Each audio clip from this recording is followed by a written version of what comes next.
Yo, what's up mga kayo Cubs?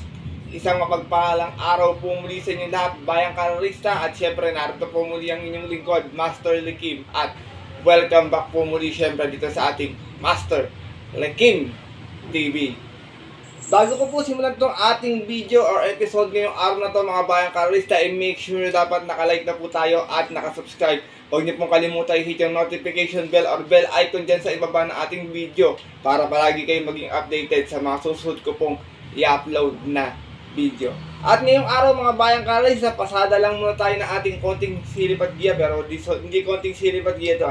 Ito yung mga dapat abangan nating kabayo na pwedeng makadihado, pwede rin namang mayamado, pwede makagbigay sa atin ng yummy dividends dahil iba rito meron na kumukuha lang ng tamang tiyempo. At yung mga dapat abangan, ito yung mga bagong kabayo na galing sa barrier or no batoran, yung mga iba rito bayang karerista, mga imported horses. Pero bago yan, pag-usapan muna natin yung nangyaring karera nung Sunday doon sa mga stakes race natin. Pagkakapanalo ni Parade King, medyo hindi maganda yung naging salida ni El Jaleo na pompyang ng largahan, kaya hindi kagad nakaagapay sa unahan.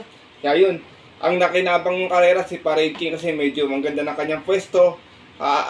Dito kumbaga umangat si Blackjack, nakapasok sa loob at nakadihado yun. Sayang, wala kami sa pick 6 nun, 4 kami dun, pero nalusutan kami ni Parade King. Yun naman sa ating Prince Cup, na domina ni Morally yung ating second leg, and I hope, tingin ko baka humaba yung susunod na karera. Pwedeng madominan niya yung third leg, pwede naman may maka-upset sa kanya kasi baka nag-aabang lang ng tamang tempo ng mga remate kasi hindi pa nasasabak sa milya si Morally, puro 1400 yung kanyang tinatakbo eh. Alam ko, this September yung third leg nun, at tingnan natin kung makakatatlo nga ba siya or may makakapigil sa kanya. Sigurado ko yung mga ibang sasaling mga 3-year-old doon na imported horse, kasi alam niyo naman maraming mga bagong 2-year-old na mga bagong dating ngayon. At doon naman sa ating Bagaching Cup, alam naman natin na kayang dominahin ni Worship Bullmaster no, napabor pa, medyo umulan yung karera, talagang bad track pa, nakaporma sa unahan. Alam niyo naman yung area ng kabayo na yon, kung sino mga binabanderahan nun, sila Batang Manda, sila Bashiro lang naman nilalabanan no, kahit lang para sa akin, one for the day ko nga siya nung Sunday, talagang angat na angat siya sa laban. At doon naman tayo sa ating Kings Gold Cup, kung saan kaya nga po na nabanggit ko, si Barati talagang nagiging balakid para kay Sherbet Fountain. Maganda yung post position ni Barati, nasa labas kasi huling mga takbo ni Barati, puro nasa loob yung numero. Inilalabas pa siya ng kanyang jockey, kaya medyo nahirapan. Pero yun, sa timing siya, nasa labas agad. Si Sherbet Fountain, pansin ko medyo parang hindi siya nananakbo sa putik. Kasi nung last time na nanalo siya nung first leg nun, kahit malayo na, pinapalo pa rin siya ni Mark Alvarez. Baka nalalamig yung kabayo, or pwede kasi yung mga kabayo kasi minsan nandidiri sa putik. Kaya tingin ko yung naging factor, pero I hope na susunod na maglaban sila, maganda yung kondisyon ng track. Tingin ko baka bumawi si Sherbet Fountain, kasi alam niyo naman si Sherbet Fountain, kahit milya, 1.8, magaling siya dumiskarte. Pero nung time na yun, parang tingin ko kasi parang ayaw tumakbo sa putik kasi sinusundan niya si Ace of Diamond eh. Kung natatandaan niya naman, bayang karerista, tinalo niya po yun noon si JB Hernandez pa yung sakay, bumandera ng pagkalayo-layo, good condition yung truck. Ayun lang yung naging opinion ko sa naging stake race natin ito nagdaang linggo mga bayang karerista. Kaya ito, syempre, hindi ko na rin papatagalin agad ang ating mga dapat abangang kabayo na ito. Punta natin agad dyan matapos lamang yung ating maikling intro. Kaya let's go mga kayo guys.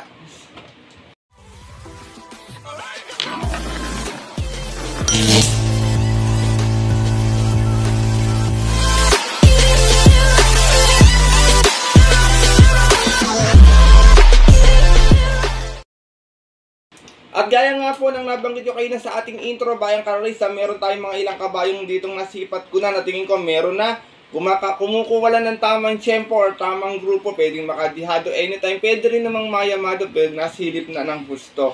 And I hope sana may hawak kayong ballpen dyan na papel para mailista nyo to, matandaan nyo para pinakita nyo sa lineup. Minsan kasi hindi ko sila nababanggit dahil sa grupo, pero pwede talaga silang makachamba anytime bayang karerista. Kaya ito, simulan ko na ating mga dapat abangang kabayong dihado or pwedeng mayamado. Start tayo kay Keep Smiling. Ito, pumang-apat to last time bayang karerista, meron tong 128.6 sa 1400, umalis to ng 7 sa East. Dun sa karerang napanalunan, no, outstanding na si Petit Pulse. Ito yung kabayo na to, meron na to, tingin ko baka kumukuha lang ng tamang grupo. And I hope wag naman sanang sa non-placers manalo kasi baka mayayamado na rin itong bebenta na din. +5 Cousa. Ito, meron na rin to. Nasigunda to noon. Malis ng 2-4 out of 8 runs sa laban-laban. May 128.4 sa 1400 dun sa kairang napanalunan nung kabayong Fisum. Pero last time medyo tingin ko parang tarsera lang to dumating dun. Mga bayang kararisa dun sa kairang napanalunan ni Sprewell. Nandun to si +5 Cousa. Excellence ito, lowest group to, 1741 nakagrupo to ngayon. Tingin ko anytime pwedeng makachamba, 1200 yung distansya, titignan ko pwedeng targetin ito. Dumating itong pang 5 nun, meron itong 117.2, mas ng 5-6 out of 8 rounds sa laban-laban doon sa kairang napanalunan ng kabayong si Buma Baga. Black Star to, Tarsera last time to, bayang karisa doon sa kairang napanalunan ni Basket of Gold. Ito tingin ko meron na, kumukuha lang ng tamang tiyempo.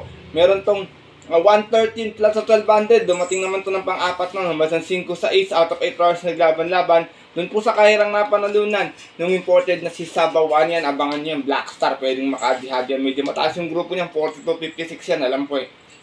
Reyna Margareta ito, baka non-placers to tumakbo, meron na to, bahang karerista. Anytime, pwede rin makadihado, kuha tamang tiyempo lang. Dumating itong pang-apat noon, umalis ng 7-7 out of 9 rounds sa laban-laban, may 130.2 to. Doon sa kairang napanalunan ng kabayong si Katakatakayan, abangan nyo, Reyna Margareta. Del Campo to, Tarsera din to last time, doon sa kairang nila, bayang kararista, sino ba kalaban nito nung nakaraan? Hindi ko alam kung sila Winfall yung kalaban nito, basta to Marcera ito. Pero noon, dumating to ng pang-anim, umalis ng Gis 11 out of 11 rounds sa laban-laban, may 126 plus sa 1400. Doon sa kairang napanalunan ng kabayong si Deputy Mischief. Medyo nagamayan ni Uno ito eh, medyo malayo lang yung pinanggalingan talaga nito karera. Tarsera to last time, mga bayang karerista. Na parang kina Red Queen yung si Red Queen pala kalaban nito last time, Tarsera to. Meron na to, Del Campo. High Intensity. Ito, pang-apat naman to last time, may umalis ng 7-6 out of 10 rounds sa laban-laban. May 126.6 sa 1400. Doon po sa kairang napanalunan nung napupunto ngayong imported horse na si Border Force.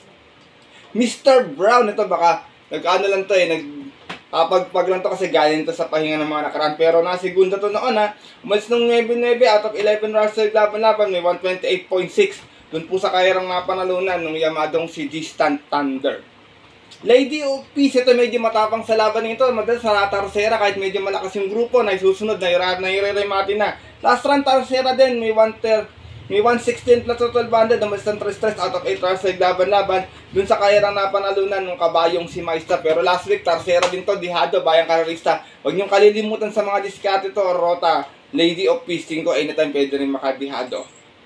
Puhada Bay, ito segunda to sa non-placers last time, umalis ng 5-5 out of 5 rounds sa laban-laban, may 131.6 dun sa kairang napanalunan nung kabayong si Toys of Maxine. Ito medyo hinug na rin, kumbaga dahil mating kabayo kasi nakabugaw sa lahat to, pero nasigunda nung karera.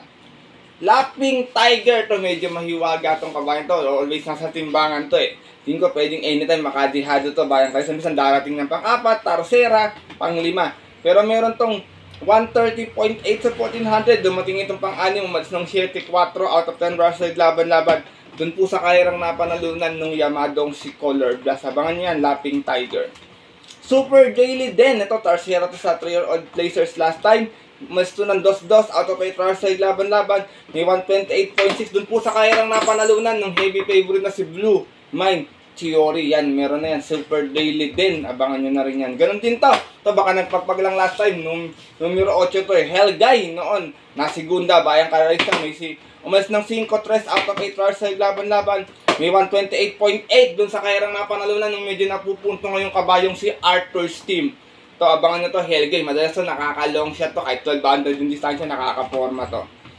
Money for Sheltex, galing sa pahinga pero maganda tinakbo last time. Tarsera, umalis ng 4-3 out of 8 rounds sa laban-laban. May 115.6 sa 1200 dun sa kairang napanalunan ng kabayong si Kipitaki. At last sa ating mga dapat abangang kabayo sa rating base, ito si Old Forest na last time dumating ng pang-5. Sinubok na to guys, nasa unahan na. Umalis ng 2-4 out of 8 rounds sa laban-laban. May 117.8 sa 1200. Ang nanalo naman po sa kairan na yun yung kabayong si Adorable Felicia.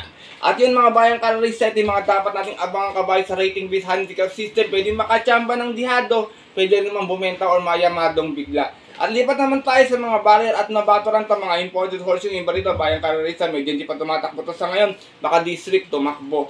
Candy and Wine. Ito may 114 flat plus sa 1200. Nanalo ito. Nagtala ito ng 24 media, 23 media. Tumapos ng 25. Umalis ng 2-3. Out of 4 hours ay laban-laban. Isang barrier run kung saan tinalo niya po doon yung kabayong si Viva de Oro. Ang rider po niya ng time na yun, si Jeric Pastoral to. Abangan nyo to. Di ko pa alam kung kanino to eh. Itong si Candy and Wine. Love on top. Ito, segunda naman sa kanilang barrier run last time. Umalis ng 3-2 out of 6 hours na naglaban-laban. At yun po, noong August 8, kung saan nang nanalo po doon yung tumakbo last time sa stake race na si Jobel's Glory. Noel Silo Narang Romenda para din sa kabayong si Love on top. Sir Patrick, galing lang din sa Novato last time. May 116 plus at 1200. Ito, medyo tago pa yung preba kasi siya lang mag-isa yung nag-Novato run or nag-barrier run. Hindi ko pwedeng bumenta to sa susunod na takbuhan pag tumakbo ng maiden bayan kayo. Sabangan niyan, Sir Patrick. Resonant. Ito, maganda yung tinakbo mga bayan kayo. Ito, abangan nyo to. Tingin ko kay Sir Big Boss James Anthony Rabano to. Meron to 113.4 sa kanyang barrier run. Ay, Novato run sa 1200. Nanalo ito, 1-1. Out of 2 hours sa laban-laban na dyan po ng August 10. Kung saan tinalo niya po doon yung kabayong si Everest. Christian Advincula yung Romenda. Para dito sa ating imported horse na si Resonant. Ito, tingin ko kay James, Big Boss James Rabano kasi si Advincula yung Romenda. Sorry, natapakan ko na tuloy. At last sa ating mga barrier at nabaturan, Passionated Cry. Ito nanalo to, imported horse din. May 124.4 sa 1400. Umalis ng 2-2 out of 2 hours na naglaban-laban. Sa isang barrier run noong August 10, tinalo naman po na doon yung kabayong si Lucky Mama na another imported horse din. Boji Henson ng Romenda para sa ating imported horse na kabayong si Passionated Cry. At yun mga bayang kalarista at ang ating mga kayokabs, and I hope na sana nagustuhan nyo itong ating video. Natandaan nyo yung mga binanggit kong kabayo, pwede nyo isama sa inyo mga diskarte at mga rota pag nakita nyo sa lineup. Pwedeng makadihado itong mga to, pwedeng makachamba ng yummy dividends ha. Pero siyempre, kung may sarili pa rin kayong kursunada at napupusuan talaga, huwag nyo kalimutan isama sa diskarte at mga rota. Ito yung gabay lamang bayang kalarista, guide lang. Kumbaga sariling aral ko lamang po ito na pwedeng makachamba, pwedeng matapat, pwede rin namang hindi. Kaya maraming salamat po muli sa inyong pagtutok at pagsuporta palagi sa pagsubaybay dito sa ating Master Likim TV. And I hope na sana nag-enjoy kayo sa video na ito. At yun po mga bayang kalarisan ng ating mga kayokabs, maraming salamat po sa sandaling oras ng pagtambay ito sa ating Master Likim TV. At kita tayo susunod ko pang upload na video para po sa ating silip at giya itong Friday. Ito po muli nilingkod, Master Likim, na always nagkasabi sa inyo na stay safe everyone. God bless bayang kalarista. Lalo na sa mga solido ditong mga Yo! Yeah!